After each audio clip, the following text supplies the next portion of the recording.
felt stuck, overwhelmed, or like your business is running you instead of the other way around, then today's conversation is definitely one you don't want to miss. This is, in her words, Working Conversations by Women.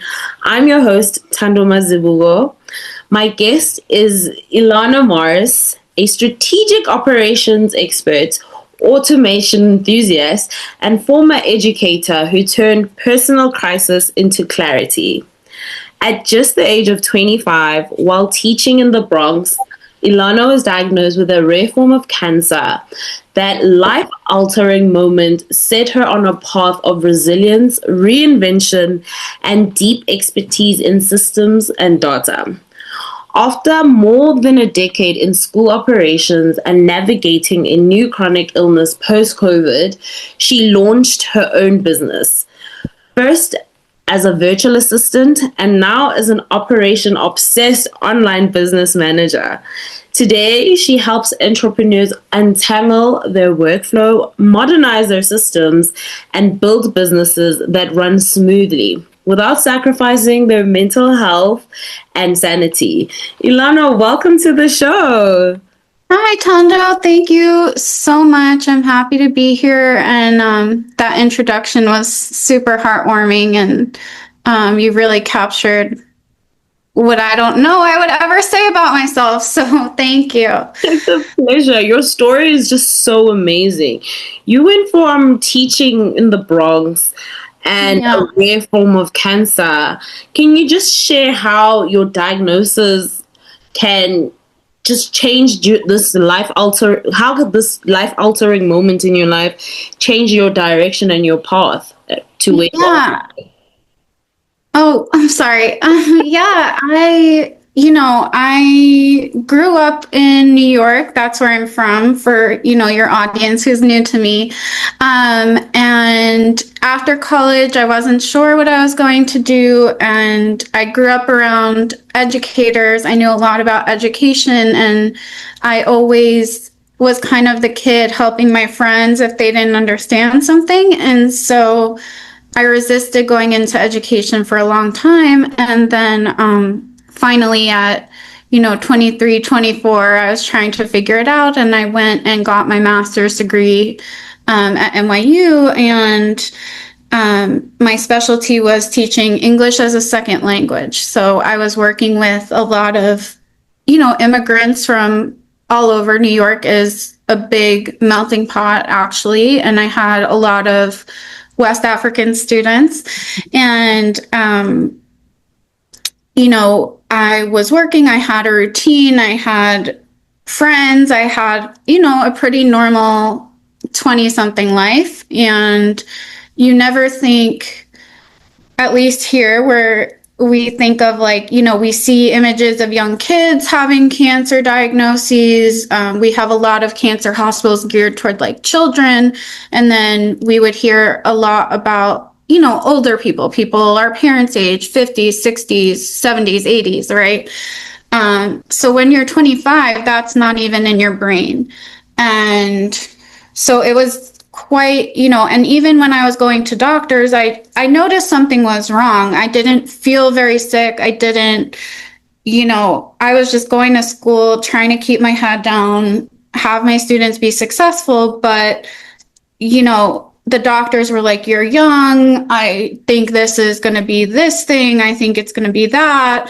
And, we did biopsies. I did, all the different steps, right? But everyone kept trying to be reassuring of no, this is going to be this thing. We'll be able to handle it.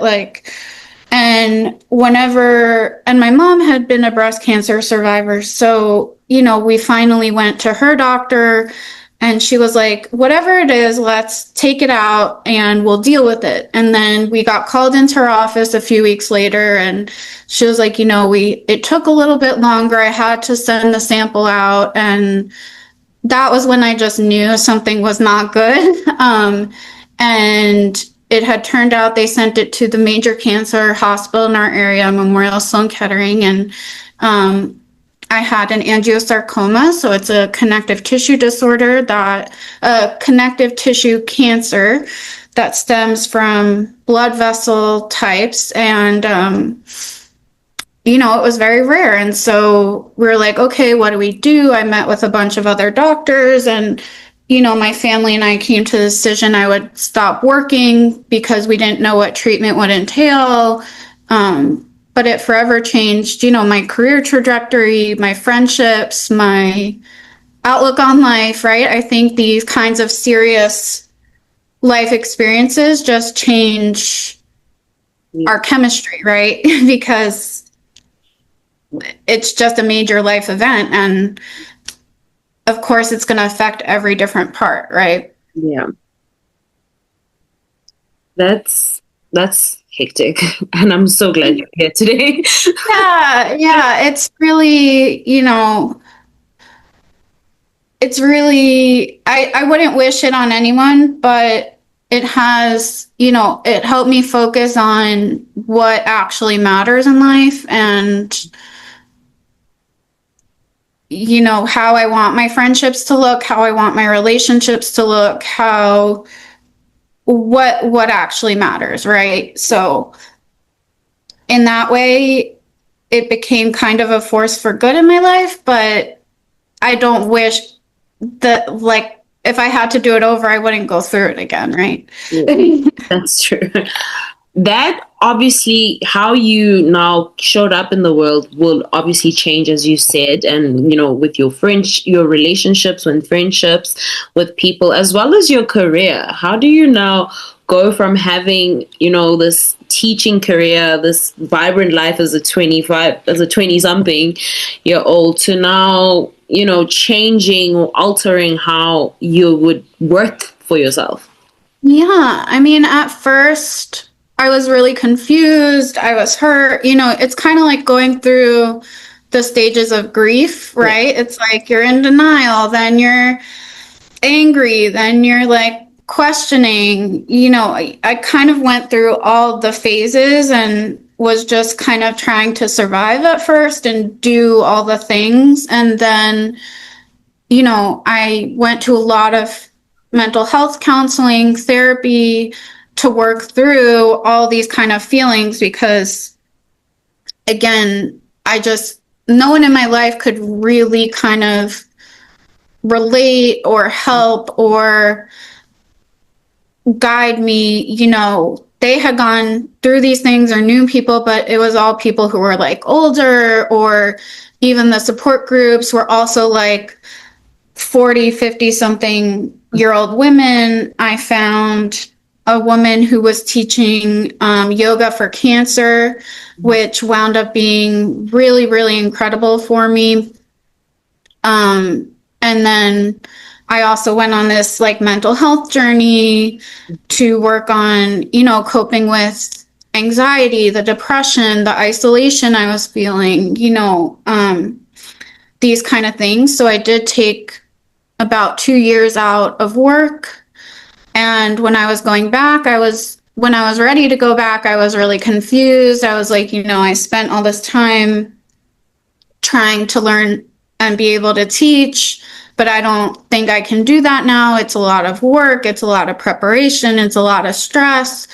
And I had found a recruiter who worked with a recruiting firm, and she worked with a lot of nonprofits. And she said, I have this school system.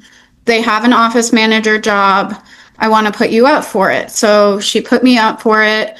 I got it. And I took the office manager job. I actually wasn't very good at that job. It's a lot of the parts I was good at were like, dealing with the parents, talking to them, hearing their concerns, working with the teachers. But there was a lot of like, oh, the office supplies, or I didn't know a lot about professionalism, right? Like, when you send an email to this important person, like, here's how it should read, like these kind of business writing things you learn as a young professional. I didn't really have that.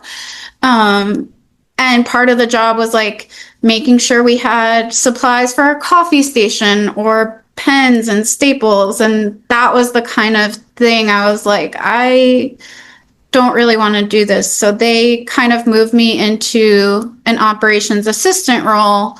And that's where I really started to develop the skills that I use now every day. And I remember one of the not the VPs, the directors was very good with like spreadsheets and pulling reports, and he slowly started teaching me things. And we would pull a report, and he would have data, percentages, and all these things within like 2 minutes. And I was like, how are you doing that?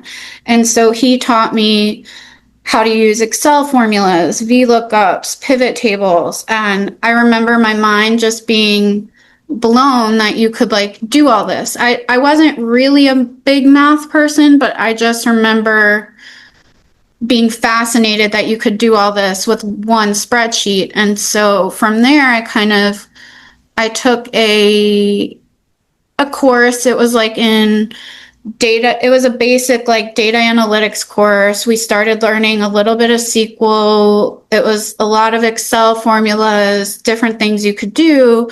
It wasn't really a boot camp, but it was like the precursor to the boot camp, if that makes sense. Yeah. And so, then I kind of was like, okay, I want to do more of this data management. And then I did get a role working at the New York City district office for the charter schools in New York City. And again, I was terrible at this job. Like, I interviewed really well, but it was so much coding. And I really didn't have the credentials for that. And so eventually I was like, I want to actually go back to school operations, which is what I did for the last 3 years of my education career pre-COVID. So that is a journey. So then you went you went from doing operations and now getting into coding, which is a totally different thing. Totally. Dude, so how did you now decide that, okay, let me do this as a business. Let me start my own business. Let me be a virtual assistant. Yeah. Yeah. Yeah, I worked in education. Again, I was in the front office. I loved the school, the community I was serving. I was out in Canarsie, Brooklyn. Mm-hmm. Again, a lot of immigrants. This time, mostly West Indian, so like Haitian, Caribbean. And I loved all the families, all the children I worked with, my colleagues. And then when COVID happened, we were suddenly becoming, tech support.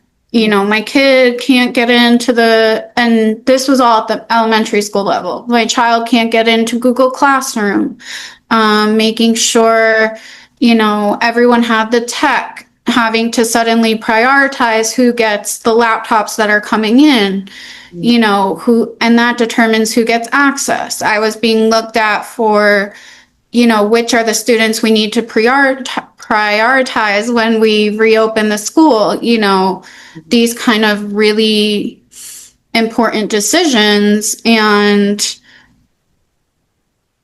the joy was kind of gone, right? A little bit. And I had to kind of, we had some kids where we couldn't get in touch with the family at all. We didn't know what was going on. Did they want to stay enrolled?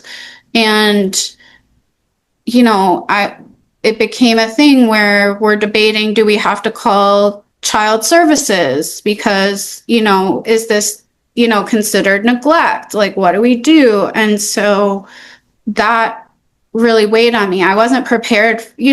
I had been in education a long time, over 10 years at that point, but that had never become part of the conversation where I'm now involved. And so, I just took a step back and was like, I need to do something maybe a little different. And at the same time, I had developed a severe hand injury, and a knee injury. And so it was becoming more difficult for me to do all the typing, to walk around the school building. I was diagnosed with my chronic illness. And so I had to start considering what is the best. Is it best for me to stay working in the schools, or is there something else I can pursue? And so I had seen videos of people talking about, oh, you can be a virtual assistant with the skills you already have. You can, do email inbox management. You can do scheduling. You can do all these other things. And I just had a thought, like, I could do that. Like, I could do that. The main hesitation I had was really marketing myself, making myself the expert. I thought maybe, oh, I'll transition, I'll find a way to go to, corporate America and do this on the side, right? But once I kind of got one client, she told another person who told another person, and then suddenly I had a business, and I was just like, okay, I guess I have a business now, and the past kind of year, I've had my LLC, the company now 2 years, and the past, 6 months, I've been focusing on, drilling down my offers, focusing them more on a project start and end date versus the ongoing clients that I have, and going from there. But it's definitely been a journey that I didn't expect, and there are things I love about it, and there are things that are really hard about it, right? Like any career. That's true. You help entrepreneurs go from scattered systems to streamlined operations. What does that actually look like? Walk us through a common client before and after that you work. Sure. Yeah, I mean, I work with a lot of what they call solopreneurs. So, meaning the founder and the owner is the sole employee of the business, at least for now. And a lot of times they're really drilled into what needs to happen day to day, but not necessarily. And they may have set up a project management tool here, and they might have a lead form that's on their website, and they have an idea of how they want their client journey to look. And maybe that part is fully implemented, but they're kind of still in the weeds of the day to day. And so, I've had to work with a lot of them to say, okay, what are the bigger picture items, and what are the things that are not CEO level tasks that need to come off your plate, number one. And number two, let's organize all this stuff you've already created, and let's come up with a system around what that looks like. So I'm not necessarily saying you need to use XYZ tools. It's more like, what tools do you already have? How can we organize them better? How can we get you to delegate some of these day-to-day things? Does that mean we need a content person, a copywriter, client project manager, whatever kind of assistance they might need?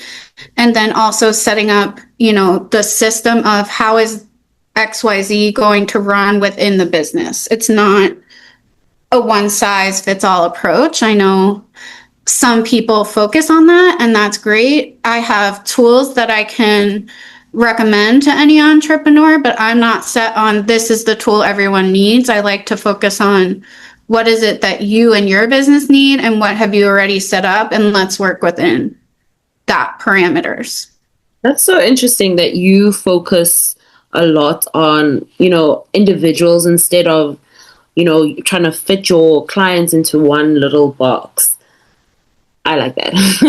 Yeah, I think that everyone's brain works differently. My brain doesn't work the same as my clients. Do they sometimes, want to set things up in a way that I don't think is the most logical, or would I, starting from scratch, set it up that way? Not necessarily, but if it works for what they're doing in their business and their brain, then that's the most important thing, because I could set up the perfect lead to client workflow you've ever seen. But if it's not doing what my client wants, then it's useless and they've wasted their time and money. So yeah, and I do try to look for as many automation opportunities as possible. So, that's part of what I do, but it's not all that I do. And I've done some projects just around automations, but, when I'm coming in and they're asking me for operational ideas and help, or,